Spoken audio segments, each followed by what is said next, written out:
Hello everyone, I am Douglas C. Welch and welcome back to this Voiceover New Media Q&A. Now the fact is that Janet Wilcox over at the UCLA Extension, she teaches a voiceover class there nearly every semester, she always has me come in and speak to her students about podcasting, new media, YouTube, online video, and a variety of other new media topics. Well, when the class is being held online, like it is this semester, I do these videos so that the students can watch them from the comfort of their own home. Now, Janet is also the author of the book Voiceovers, Techniques and Tactics for Success. So if you're looking at a career in voiceover, you might want to check out that book as well.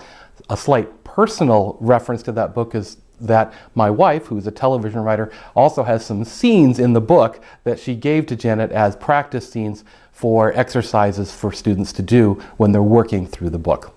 So today, what I really want to reinforce the importance of in any career, voiceover, acting, dentists, plumbers, whatever, we all have a need to tell people what we do and how well we do it. Now, we used to think that that was only the purview of an entertainment career like voiceover or acting or directing or whatever, but the fact is that it spans all careers these days, but is especially true for those of us in entertainment. We have to show people how good we are and what we do on a regular basis. Of course, new media is one of the great ways of showing people what we do and how well we do it. Imagine in the past when you had to go through a television network or a radio station or a music company or a music producer to get your creativity seen and heard. Today, you can take your creativity from the very beginning and share it with the world. That's what podcasting, new media, YouTube, and all that is all about. Sharing what you do and how well you do it. Now, I can't stress enough the need for you to do your own projects. Especially in the entertainment industry, we became convinced over the years that the only way to have an entertainment career was to have an agent and a manager and a variety of all these people doing things for you, promotion people and so on and so forth. The fact is today, it's much more your own career, and a lot of the responsibility for your career falls on you.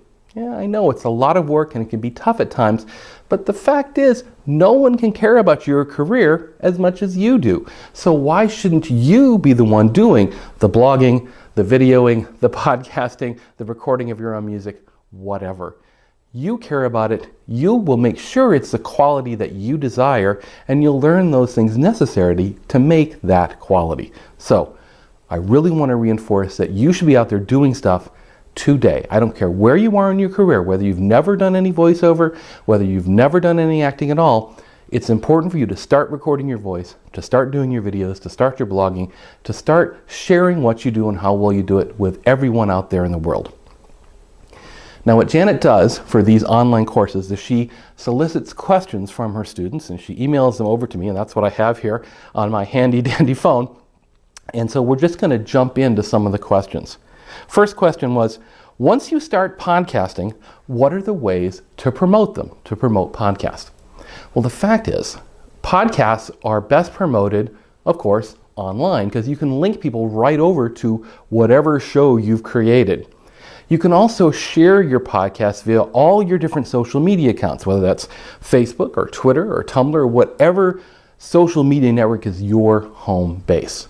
Now, it's important to remember too that YouTube is a social network in itself, so don't forget that even if you're just doing voiceover work, it might be helpful to do a video, even if it's just a static picture, and put that up on YouTube as well to gain the benefit of that social network too. Of course, for podcasts, one of the biggest places you want to be these days is in the iTunes podcast directory. Well, that's very simple to do. You only need set up a blog, which you can do for free via WordPress.com or Blogger.com or a variety of other sources.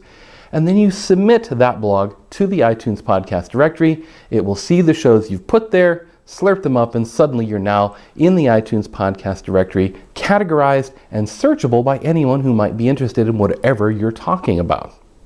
So that's the biggest ways of getting that word out, of promoting yourself. I want to caution you though, podcasting is not what we might consider a mass media. It's a niche media.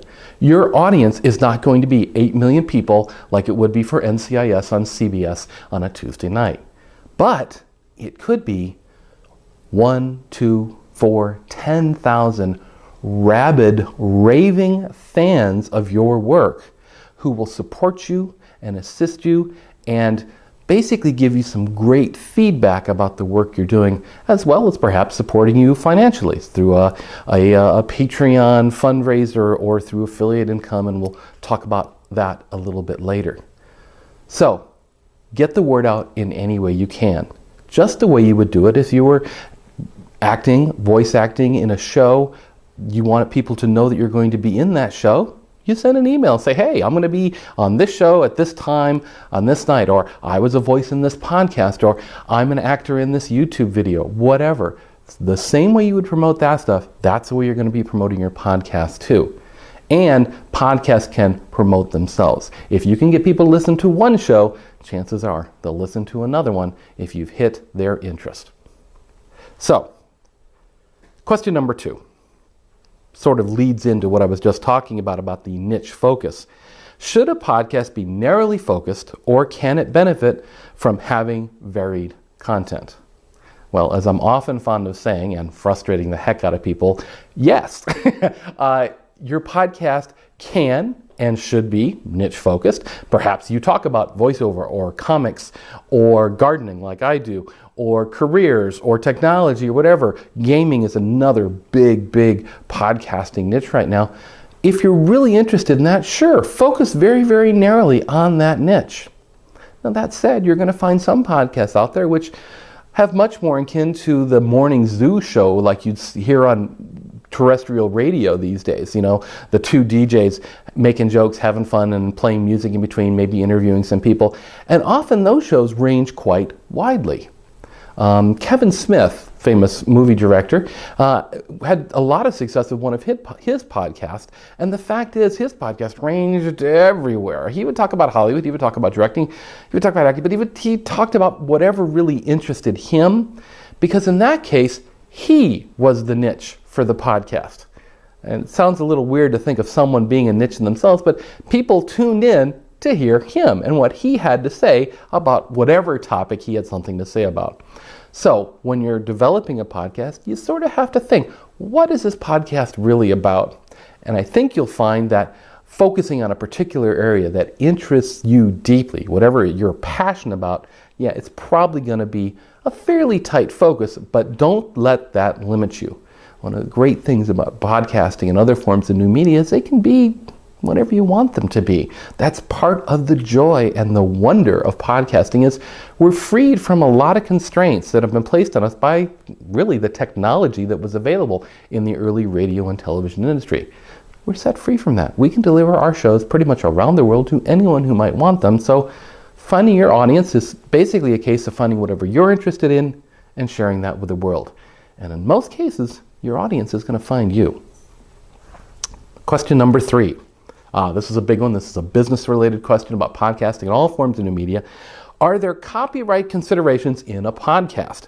For instance, if you feature the art, music, intellectual property of someone else, either as a soundtrack or a subject of a podcast, do you need permission to use it? First answer, yes. Too often, podcasters get somewhat blindsided when they use a piece of music or a piece of artwork or something by someone else who owns the copyright on that project. Don't do it. For me, one of the best ways to start in podcasting is to create all your own content. One, it just sort of bypasses this whole issue with copyright because you own everything you're doing. You can create your own music in GarageBand and assemble loops and other things like that. You can get music from royalty-free sources who freely make their music available, like Kevin MacLeod over at incompetech.com. I'll put a link in the show notes for this video. Kevin produces tons of great music that he offers up for YouTubers and other podcasters to use for free. He also has a commercial license where you can pay him a relatively small fee, I think it's like $100, and even use his music in commercial projects as much as you wish. Don't avoid those types of possibilities out there, but make sure that you're using something that is freely available for you to use. And The way I look at it, the best way of doing it is creating everything yourself. Also, and this is another great idea because it ties into the collaborative nature of new media, go to your friends. Do you have musician friends? Do they have a band? Do they write songs? Do they write music? Have them write something for your podcast. Have them play something that they have already written before, and then have them give you the rights to use that music in your podcast. They can sign a simple piece of paper that says, I give you rights to use this in your podcast. They sign it. You're protected.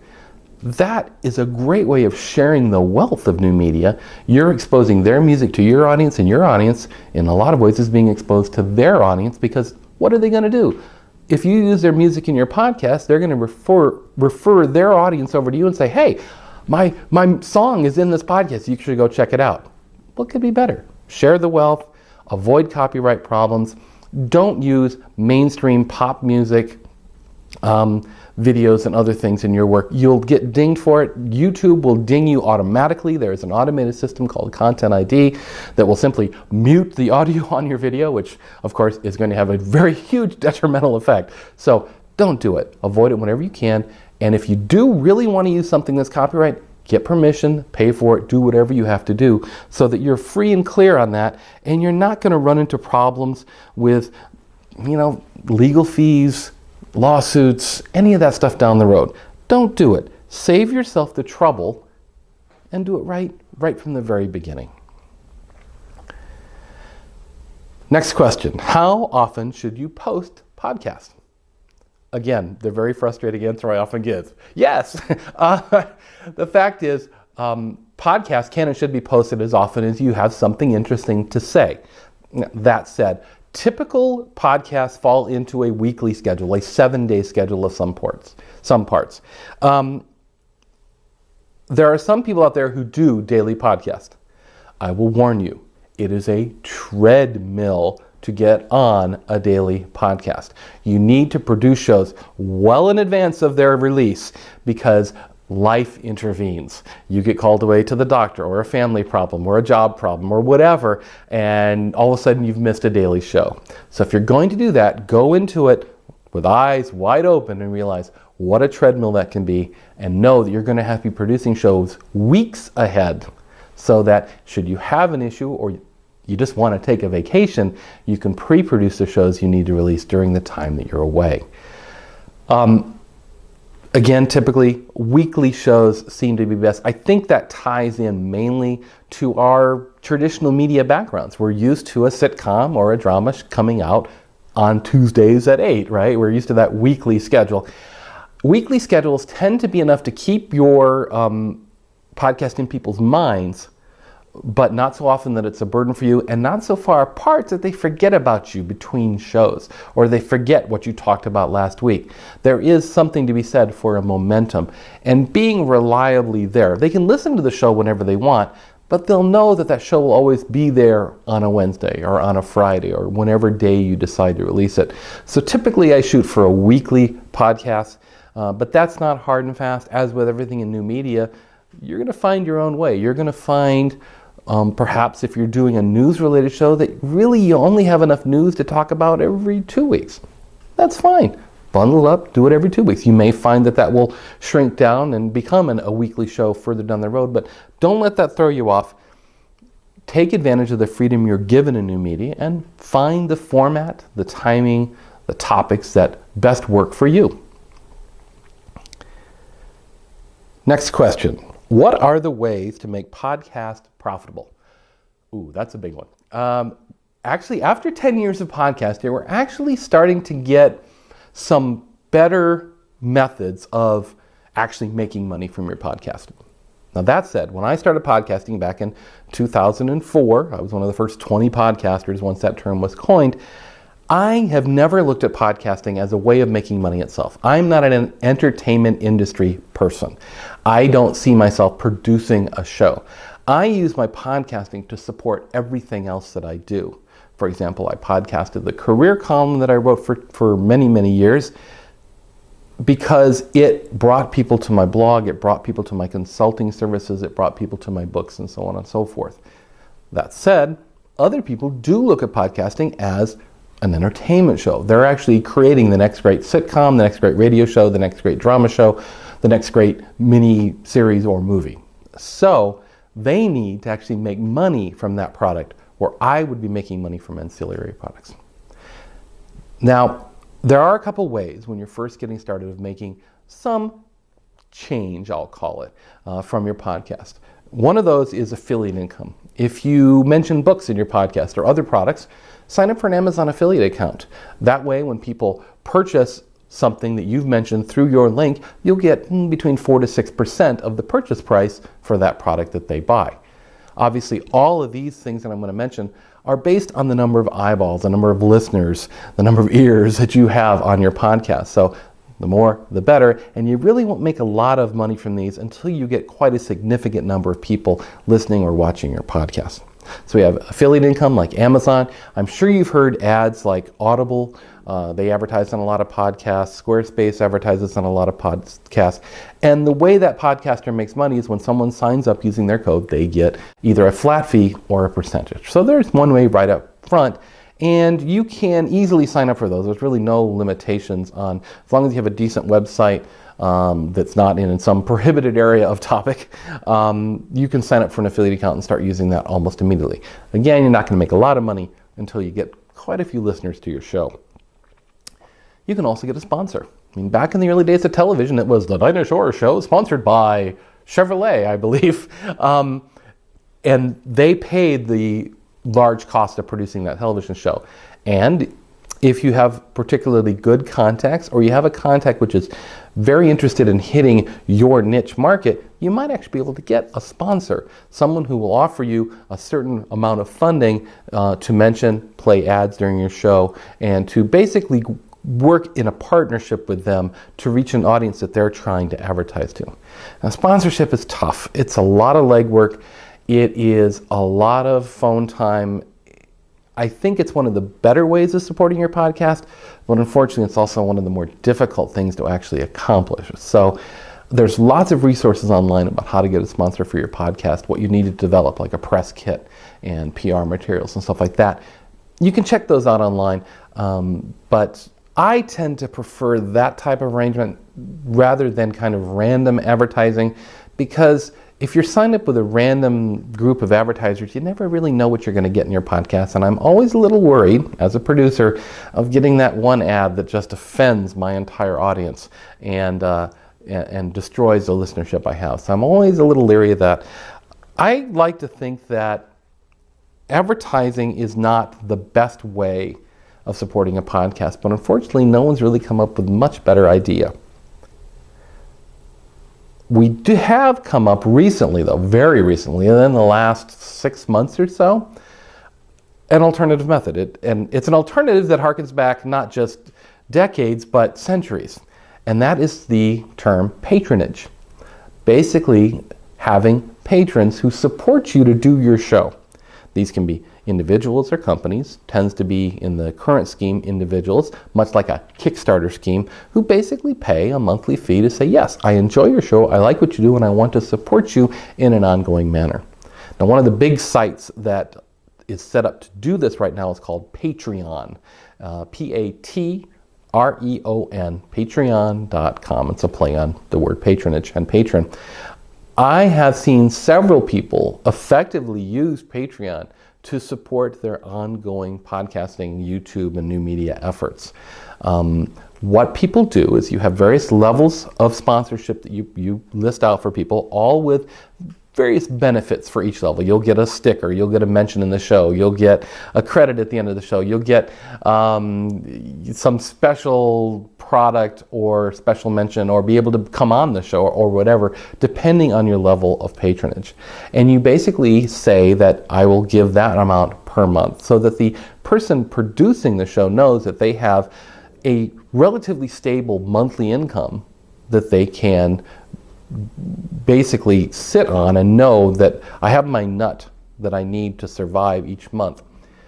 One of the current people who are using Patreon is a podcast I watch called Far Lands or Bust. It's actually a fundraiser for the Child's Play charity, but he also has to make money to produce a show and support himself. He does this as well as several other shows, and he recently, his name is Kurt J. Mack, that's his handle on YouTube, he recently set up a Patreon page with several levels of support, and then you also have these milestones that you ask people to hit. Say if I get patronage of $500 a month or over, I'll start a vlog channel was one of his things. I'll start playing this type of game which I don't normally play, or I'll do various things. I'll make sure that I show up at this gaming convention and meet and greet people, which is tough for Kurt because he's really much of an introverted kind of guy, but he's really making an effort here to reach out to people and say, I want to get to know you better, and here's a way to help support me in doing that.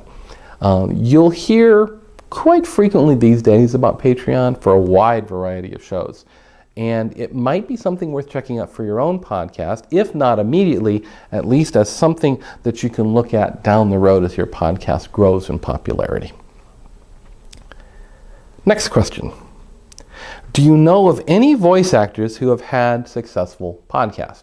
Well, I have one good example here, but I want to switch the question around a little bit. It is relatively easy for anyone who is already famous to have a successful podcast. As you might imagine, they already have an audience. They already have a group of people who are clamoring to hear more from them.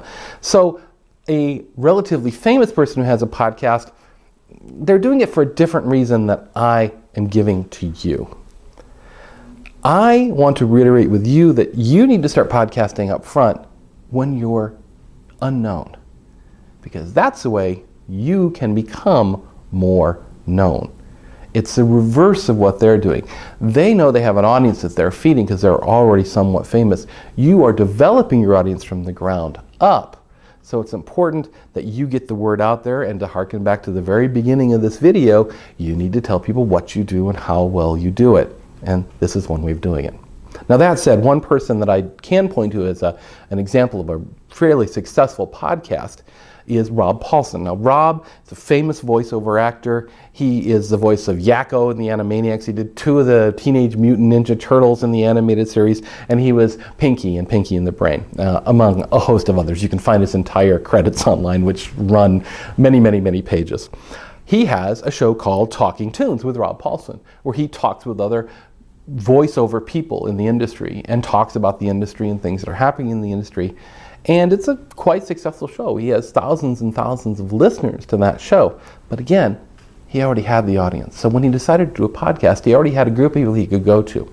What I'm asking you to do is start from the ground up. Start developing that audience. And again, no matter where you are in your career, start to develop that audience now from the ground up. So don't over-focus on those who are famous who are podcasting, because the fact is they were probably already famous. I hope this has been useful to you. I hope you've enjoyed the answers to these questions. I talk about podcasting, new media, YouTube a lot. I'll be happy to answer any further questions you might have. You can leave them as comments on this YouTube video over on my various blogs at douglasewelch.com. I always love answering questions. It always gives me something new to write about on the blogs about new media and everything else that I do. Going back to the niche talk before, I do a lot of podcasts and a lot of blogs. I write about gardening and new media and technology and general happenings here in LA. So that should give you an idea of kind of the breadth that podcasting and new media should give you. So thanks for watching. If you're interested in a career in voiceover, please do check out Janet Wilcox's class. You can visit uclaextension.edu. You can search on her name, and you'll find all the classes she teaches there. And because she's teaching online now, you don't have to be here in LA. You can be anywhere in the world and learn more about voiceover.